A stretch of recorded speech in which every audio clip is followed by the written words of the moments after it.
ಚಿತ್ರದುರ್ಗ ಜಿಲ್ಲೆಯ ಚಳ್ಳಕೆರೆ ತಾಲೂಕಿನ ಸಮೀಪದ ಬೊಮ್ಮಸಮುದ್ರ ಕೆರೆಯಲ್ಲಿ ನಡೆಯುತ್ತಿರುವ ಅಕ್ರಮ ಮರಳು ಸಾಗಾಟ ಇದೀಗ ಆತಂಕಕಾರಿ ಸ್ವರೂಪವನ್ನು ಪಡೆದುಕೊಂಡಿದೆ. ಜೀವದ ಹಂಗು ತೊರೆದು ಕೆರೆಯೊಳಗೆ ಆಳವಾದ ಸರಂಗಗಳನ್ನು ಕೊರೆದು ಅಪಾಯದ ಪರಿಸ್ಥಿತಿಯಲ್ಲಿ ಎತ್ತಿನ ಬಂಡಿಗಳಿಗೆ ಮರಳು ತುಂಬುತ್ತಿರುವ ದೃಶ್ಯಗಳು ಸಾರ್ವಜನಿಕ ವಲಯದಲ್ಲಿ ತೀವ್ರ ಆತಂಕವನ್ನು ಸೃಷ್ಟಿಸಿದೆ. ನಗರ ಸೇರಿದಂತೆ ವಿವಿಧ ಗ್ರಾಮಗಳಿಂದ ಪ್ರತಿದಿನ 10 ರಿಂದ 15 ಎತ್ತಿನ ಬಂಡಿಗಳ ಮೂಲಕ ಮರಳು ಸಾಗಾಟ ನಡೆಯುತ್ತಿದ್ದು, ಮೇಲಿನ ಕಪ್ಪು ಮಣ್ಣನ್ನು ತೆಗೆದು 5 ರಿಂದ 8 ಅಡಿಯ ಆಳದವರೆಗೆ ಸುರಂಗವನ್ನು ಕೊರೆದು ಸುರಂಗದೊಳಗಿನ ಮರಳು ತೆಗೆಯಲಾಗುತ್ತಿರುವ ಎಂಬ ಆರೋಪವೂ ಸಹ ಕೇಳಿಬಂದಿದೆ.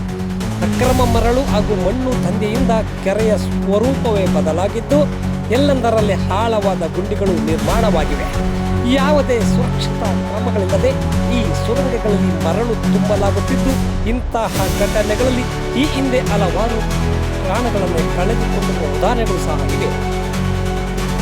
ಜಿಲ್ಲಾಡಳಿತ ಅಕ್ರಮ ಪ್ರವೇಶ ತಡೆಯಲು ಕೆರೆಯ ಸುತ್ತಲೂ ಕಾಲುವೆ ನಿರ್ಮಿಸಿದರೂ ಅದನ್ನು ಮುಚ್ಚಿ ಮತ್ತೆ ಅಕ್ರಮವಾಗಿ ಪ್ರವೇಶಿಸಿ ಮರಳು ಸಾಗಾಟ ನಡೆಸುತ್ತಿರುವುದು ಬೆಳಕಿಗೆ ಬಂದಿದೆ.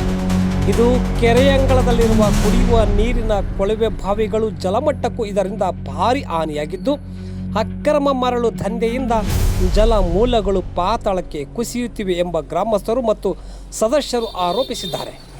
ಕೂಡಲೇ ಸಂಬಂಧಪಟ್ಟ ಅಧಿಕಾರಿಗಳು ಎಚ್ಚೆತ್ತುಕೊಂಡು ಈ ಅಪಾಯಕಾರಿ ಅಕ್ರಮ ಚಟುವಟಿಕೆಗೆ ಕಡಿವಾಣ ಹಾಕುವರೆ ಬೊಮ್ಮಸಮುದ್ರ ಕೆರೆಯಲ್ಲಿ ಸುರಂಗ ಮರಳು ದಂಧೆಗೆ ಬ್ರೇಕ್ ಬೀಳುತ್ತದೆಯೇ ಎಂಬುದನ್ನು ಕಾದು ನೋಡಬೇಕಿದೆ.